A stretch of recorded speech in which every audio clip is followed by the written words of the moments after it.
Guys দাম খুঁজে পাচ্ছি নি, ঠিক আছে, এখানে ডেট ফেট লেখা আছে, দাম পাচ্ছি নি। তো এটা জানোই তোমরা, এই সাইজটা দেখে বুঝেই গেছো যে 5 টাকার বিস্কুট এগুলা। তো জেনে রাখো। আর এটা 40 টাকা। তো 8টা এই ছোট বিস্কুট 8টা কিনে এনেছি, ঠিক আছে। এটা এদিকে প্লেটে রাখবো। আর এই যে বড় বিস্কুট, এটা কিনে এনেছি। কেটে দেখবো আমরা কটা পিস থাকে। এই পড়ে যাচ্ছে। তো 1, 2,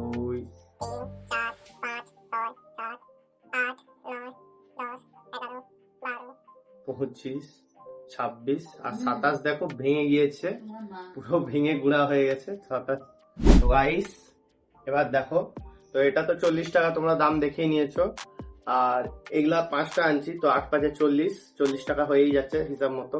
তো এবার এগুলা একটা একটা কেটে দেখবো কতগুলো আছে। 1, 2,